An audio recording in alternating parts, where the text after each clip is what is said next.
My daughter's husband didn't know I'd been studying French for 9 months. When I heard what he told his business partners about me at that gala, I finally understood why my late husband had never trusted him from the very beginning. I just wish I hadn't spent 3 years convincing myself Frank was wrong. My name is Gloria Hartwell. I'm 67 years old. I live alone in the house where I raised 2 children, in Maplewood, Ohio, a quiet suburb outside Columbus, where nothing much happens and the neighbors still wave at you from across the street. For 31 years, I worked as a school librarian. I shelved books, helped children find stories that lit something up inside them, and quietly built a life I was proud of. Frank and I weren't wealthy. We took our vacations in a tent at state parks and considered a dinner out at the Italian place on Elm Street to be a real occasion. But we were happy. We were genuinely happy, and I didn't fully appreciate how rare that was until he was gone. Frank died 2 years ago this past April, pancreatic cancer, 11 weeks from diagnosis to the end.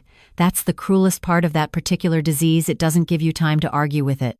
One morning you're making coffee and reading the box scores together, and 11 weeks later you're standing in a cemetery in the cold, trying to remember how to breathe. He was 69 years old. We'd been married for 42 years. After Frank died, I did what women of my generation tend to do when loss threatens to swallow them whole. I made myself useful. My daughter Rachel and her husband Marcus have a daughter named Sophie, who just turned 14, and a younger boy, Theo, who's 9. I drove Sophie to her violin lessons on Tuesdays. I picked Theo up from soccer practice when Marcus was traveling and Rachel was in meetings. I made lasagnas and dropped them on their porch. I showed up. I made myself a fixture in their lives because the alternative, sitting alone in that quiet house where every room still smelled faintly like Frank, was something I couldn't face. Rachel was grateful. She said so, and I believed her. She's not a woman who performs gratitude she doesn't feel. Marcus was a different matter. Frank had met Marcus for the first time at their engagement party 8 years ago. On the drive home that night, Frank was quiet for a long time. Then he said, "He's going to be a problem, Gloria." I told him he was being protective, that Rachel was happy, that Marcus was ambitious and driven, and those weren't flaws. Frank shook his head slowly. He had this way of considering things before he spoke that I'd always admired. "Ambitious is fine," he said. "But watch how a man treats the people who can't do anything for him. That's who he really is." I'd filed that observation away and tried to forget it. You can love someone deeply and still disagree with their read on people. But there were signs. Small. Easily dismissed. The way Marcus would cut me off mid-sentence at family dinners to redirect the conversation toward himself. The way he'd smile and nod when I spoke but never quite focus his eyes on me, like I was background noise he'd learned to tolerate. The way he'd sometimes say things like, "Mom, you don't need to worry about that," or "Gloria, that's not really how things work anymore," in a tone that was technically polite but carried something underneath it I couldn't name and didn't like. After Frank died, it got worse. Subtler, but worse. I'd overhear him telling Rachel that I was coming around too much. He'd greet me at the door with that particular smile that never reached his eyes and say things like, "Gloria, you really didn't have to," when I'd brought dinner, meaning, "You really didn't have to come." He started calling me by my first name in a way that felt deliberate, like he was reminding me I wasn't his mother and didn't have claim to the title. I told myself I was sensitive. I told myself grief distorted things. I told myself Frank had been wrong about him and I was just projecting. French came into my life the way most good things do, quietly and through a side door. Sophie had signed up for French at her high school the previous fall and fallen completely in love with it. Not just the language, but the whole world that came with it, the films, the music, the fashion, the food. She'd been watching French cinema on her laptop with subtitles and coming to me to talk about it because her parents were either too busy or too indifferent to care. "Grand-mère," she started calling me, laughing at her own accent. "That means grandmother in French." I told her I knew. She looked genuinely surprised that I knew. That look on her face stayed with me. Sophie was the one who told me the Columbus Public Library offered a continuing education French course on Saturday mornings. She mentioned it offhandedly one afternoon while we were doing the crossword together, not as a suggestion, just as information. But I thought about it all week. Frank had always wanted us to take a trip to France. We'd talked about Paris for years, a real trip, not camping, an actual hotel with a window overlooking something beautiful. We never got there. The following Saturday morning, I walked into that class. The instructor was a man named Henri Beaumont, French-born, retired professor from Ohio State, warm and funny and wonderfully patient, with 12 adults of varying ages who couldn't roll their R's. He said during the first class, "A new language is not just a tool, it is a window. Once you can see through it, you cannot unsee." I wrote that down in my notebook. I didn't tell anyone I was going. It felt private. It felt like something that belonged to me and nobody else. The house was so quiet after Frank. Every hobby I'd ever had was threaded through with his presence, his commentary, his laugh. This was new. This was just mine. I downloaded language apps. I bought a French grammar workbook and worked through it at the kitchen table after dinner. I found a Parisian woman online who wanted to practice conversational English, and we traded languages twice a week over video chat. Her name was Veronique, and she was 63 and had terrible opinions about American coffee and wonderful opinions about everything else.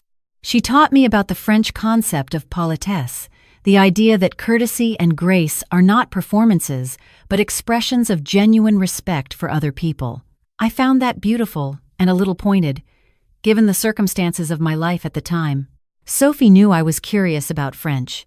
She didn't know I was studying seriously. She thought I was a sweet grandmother asking occasional questions. She had no idea I was 2 lessons ahead of her in verb conjugations. I'd been at it for 9 months when Marcus called me. He didn't usually call me directly.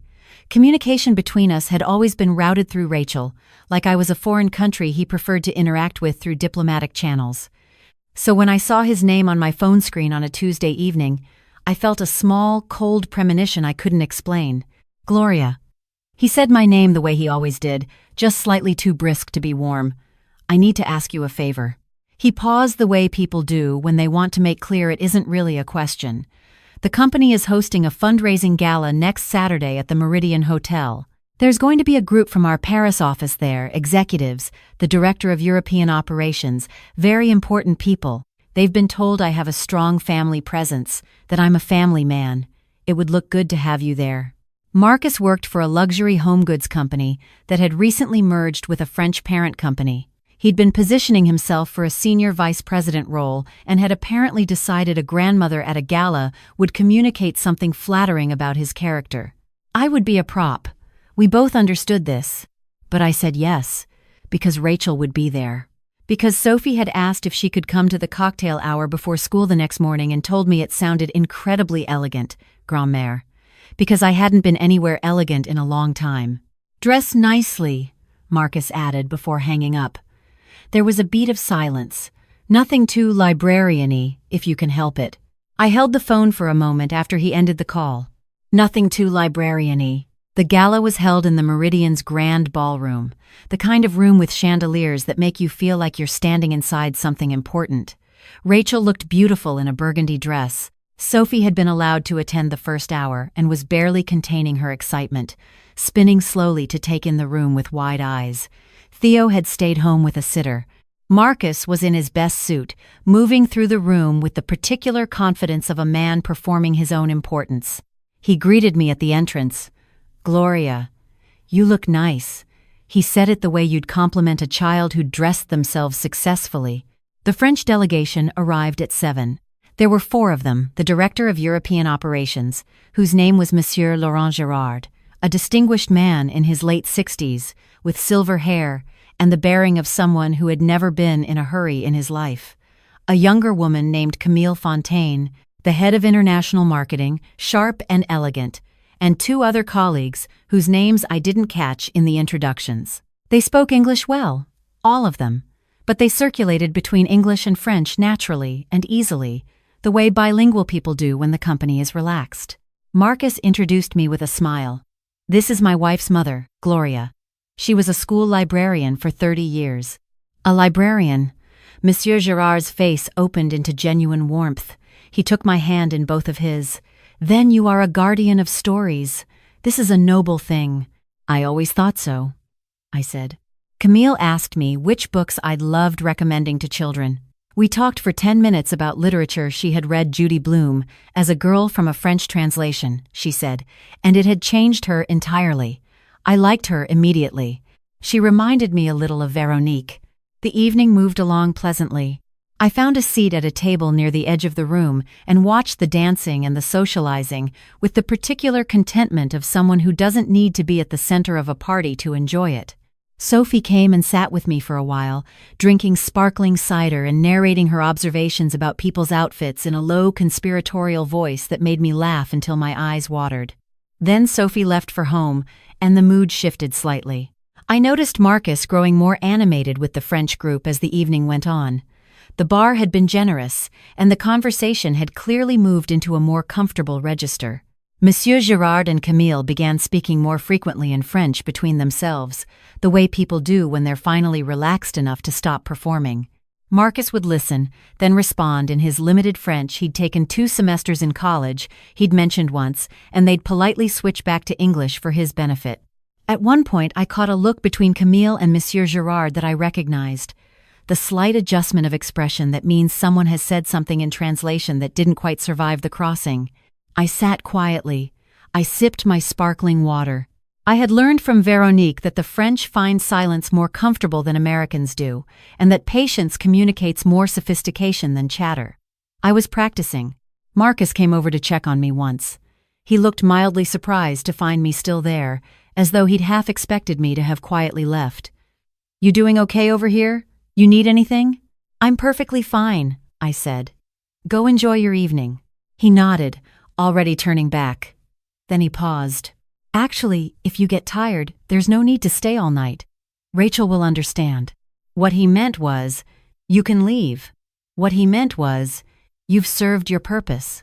"I'm not at all tired," I said pleasantly. "Thank you, Marcus." About an hour later, Marcus was standing near the bar with Monsieur Girard and Camille, and I had drifted closer to that area of the room not deliberately, or perhaps deliberately. I'm still not entirely sure, while appearing to examine a large floral arrangement near the wall. I was perhaps 8 feet away, half turned. The music from the small band was enough to create cover.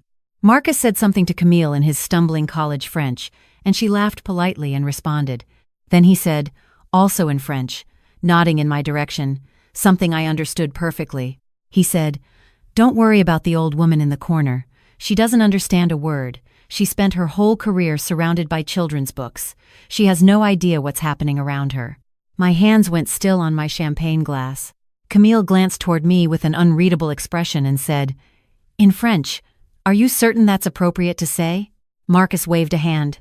"Still in French. She's harmless, completely out of her depth. Honestly, I only brought her tonight because it looks good, the devoted son-in-law, you know. In reality, she's become something of an issue. She's at our house constantly. Rachel is too soft-hearted to set limits." He paused, apparently pleased with himself for managing all of this in another language. "We've been talking about encouraging her to downsize, move somewhere with more community, somewhere appropriate for her age." Monsieur Girard had gone very still. Marcus continued, warming to his subject with the ease of a man who believes himself to be among friends sharing a private joke. "She means well, I suppose, but she's stuck in the past. Retired librarian. No real understanding of the modern world. My wife feels obligated. I've told Rachel that at some point we have to stop letting guilt run the household." Camille set her wineglass down on the bar very carefully. Monsieur Girard said nothing. His expression was the careful neutral of a man deciding what to do with what he had just heard. I breathed. I thought of Frank saying, "Watch how a man treats the people who can't do anything for him." I thought of Henri Beaumont saying, "Once you can see through the window, you cannot unsee." I thought of Veronique telling me that politesse was not a performance but an expression of genuine respect. I thought of Sophie calling me Grande Mère. I walked over to the bar. "Marcus," I said. He turned, surprised. I'd spoken quietly, nothing aggressive in my tone. "Could I have a glass of water, please?" "Of course," he signaled the bartender, visibly relieved I wasn't demanding conversation. Then I turned to Monsieur Girard and said, in French, "Monsieur Girard, I want to apologize for what you just had to listen to. It was unkind, and it shouldn't have been said in any language." The silence that followed was the loudest thing I'd heard in a long time. Marcus went the color of old chalk. Monsieur Girard looked at me for a long moment. Then something shifted in his face, something that had been careful and guarded became open and direct. In French, he said, "Mrs. Hartwell, how long have you been studying?" 9 months, I said, still in French.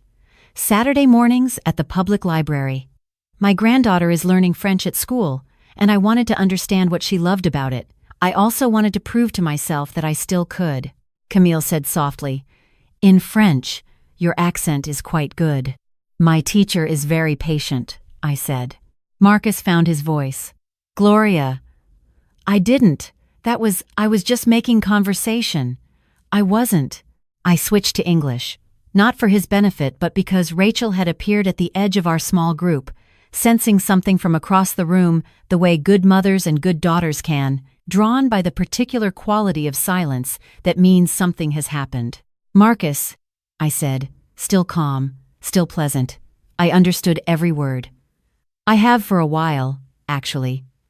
My French isn't perfect, but it's certainly good enough." Rachel looked between us.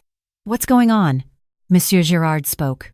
In careful, clear English, the kind people use when they want no room for misunderstanding, he said, "Mrs. Reeves, your husband was telling us, in French, that he brought your mother tonight for appearances only. He described her as harmless and out of her depth. He said she has no understanding of the modern world and that you are planning to, I believe the phrase was, encourage her to move somewhere appropriate for her age." Rachel's face went through several things in quick succession: confusion, comprehension. A particular expression I recognized from when she was 12, and I'd caught her in her first real lie, not shame exactly, but the look of someone realizing a wall they thought was solid has just turned out to be paper. She said, "He said that?" "He said that," Camille confirmed quietly. In French, Monsieur Girard added, with the faintest emphasis, because he believed your mother could not understand him. Marcus had straightened into a defensive posture I recognized from years of watching children caught in something they couldn't talk their way out of. "Rachel, this is completely taken out of context. You were just what?" Rachel said. Her voice was very quiet. The quietest voice she had. I'd heard it only a handful of times in her life. "You were just telling French executives that my mother is a prop you drag out for appearances? That she has no understanding of the modern world? That we're planning to pack her off somewhere?" I wasn't serious. I was. "Were you planning to have that conversation with me about where we were going to ship my mother?" She wasn't shouting. She didn't need to. "Was that going to come up, or were you going to arrange it and tell me it was for her own good?" The people nearest to us had gone quiet in the way of polite people who are absolutely listening. Marcus looked at me. His expression in that moment was complicated anger, embarrassment, something that might have been a flicker of genuine shame underneath the defensiveness. "Gloria, I'm sorry if I said things that—" "Marcus," I said, and I kept my voice kind because this wasn't about cruelty and never had been. Frank had understood that too. It wasn't cruelty, it was something more corrosive. It was being made invisible by someone who saw me as irrelevant. "You don't need to apologize for what you think of me. People are allowed to have their private opinions. But you said those things to 3 people you just met, about a woman sitting 20 feet away, because you assumed she was too simple to understand you. That's not a misunderstanding. That's who you were in that moment." He had nothing to say to that. Monsieur Girard cleared his throat gently. "In English," he said, "Mr. Reeves, in my experience, the way a person speaks about their family when they believe no one is listening reveals more about their character than anything they will say in a boardroom." He let that sit for a moment. "I think, perhaps, we should conclude the professional portion of this evening. I will be in touch with your office next week regarding our next steps." He paused. "After I have had time to consider." Marcus understood exactly what that meant. Camille touched my arm lightly as she gathered her wrap. "In French," she said, "your granddaughter is lucky to have someone like you learning her world." Then she kissed me on both cheeks, the way the French do, and moved away. Rachel and Marcus left together, but not the way they'd arrived. The space between them in the lobby had changed shape. I watched them go, and felt something that wasn't satisfaction, exactly closer to the particular exhaustion that comes after a long time carrying something heavy and finally being allowed to set it down. I stayed another hour. Monsieur Girard and I sat at a small table near the edge of the dance floor and talked. He told me about his mother, who had learned Spanish at 72 because a Spanish television series had charmed her, and she'd decided she was going to watch it without subtitles. He said she'd succeeded within 18 months. He said it was the most impressive thing he'd ever seen. I told him about Frank, about the Paris trip we'd never taken, about the folder in my desk drawer with printed itineraries that were 2 years out of date but that I couldn't bring myself to throw away. "You should go," he said simply. "I know," I said. "I think I've known for a while." He told me his company ran a partnership program with the Alliance Française in Paris, an annual cultural exchange for professionals in the arts and education sectors that included retired educators. A 2-week residency, language immersion, cultural visits, a homestay with a French host family. He said he'd been meaning to develop an American cohort for 2 years, but hadn't found the right people to anchor it. "What I want," he said, "is people with genuine curiosity and the humility to begin again. Those qualities become rarer as people get older, not more common." He looked at me steadily. "I think you may know someone who qualifies," he said. I laughed, and it came out surprised, the kind of laugh you don't plan. Rachel called me at 9 that night. I was in the car on the way home, and I let it go to voicemail, which I never do.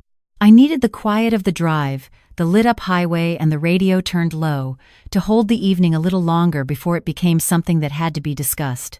I called her back when I got home and made tea. She apologized. Not for Marcus, or not only for Marcus, but for herself, for the things she'd ignored, for the time she'd noticed something and looked away because it was easier. For the phrase she'd used 6 weeks ago, which I hadn't mentioned and hadn't forgotten, when she'd said, almost offhandedly, that she and Marcus had been talking about whether the house was too much for me to manage alone. She'd framed it as concern. Listening to her now, I could hear how it had actually been positioned. "Mom," she said, and her voice cracked slightly, "I would never let him do that. I need you to know that." "I do know that," I said. "But Rachel, sometimes letting something happen slowly isn't the same as not letting it happen." She was quiet for a long moment. "I know. I love you," I said, "and I'm not going anywhere, but I need to be in your life as a person, not as a favor you're doing your father's memory." She started crying, not dramatically, just the soft kind, the kind that means something true has been said. We talked for an hour. About Frank. About the way grief had reshaped all of us in different directions without anyone quite noticing. About Marcus, who was not a villain, but who had been allowed to become a version of himself that wasn't good, and whether Rachel wanted to address that or not. About Sophie, who needed both of us, and deserved better than a household where her grandmother was discussed like a problem to be managed. About Paris. "You're going?" Rachel asked. "I think I am," I said. "Mom." A pause. "Good." Marcus called me the next morning. He didn't apologize with the smoothness he'd tried the night before. This one was halting and uncomfortable, which made it more believable. He said he'd been thinking about what Monsieur Girard had said about character revealed in private moments, and that he recognized he hadn't been who he wanted to be, not that night and not for a while. He said he couldn't promise he'd be perfect at this. He said he'd like to try. I told him I appreciated that. I told him I'd been watching him for 3 years try to manage a grief he didn't know what to do with, because losing Frank had disrupted his household and added complication to a life he liked to keep controlled. I told him that wasn't an excuse, but it was a context. And I told him what Frank had said on the way home from that engagement party 8 years ago, the whole thing, not just the warning, but also the other part. The part Frank had added quietly as we pulled into our driveway. He also said, "I told Marcus that he hoped he was wrong. He said he'd rather be wrong about a person than be right." Marcus was silent for several seconds. "I'm sorry I didn't prove him wrong sooner," he finally said. 7 weeks later, Sophie and I were at the Columbus airport at 5 in the morning with too much luggage and matching travel journals that Sophie had picked out herself, hers red, mine navy blue, because she said navy blue was very French and very you, grandmère. The Monsieur Girard program had opened 2 spots, one adult and one youth observer, and when I'd mentioned it to Sophie, she'd looked at me with an expression I was still living off of. She'd gripped both my hands and said, "This is actually happening." "This is actually happening," I'd confirmed.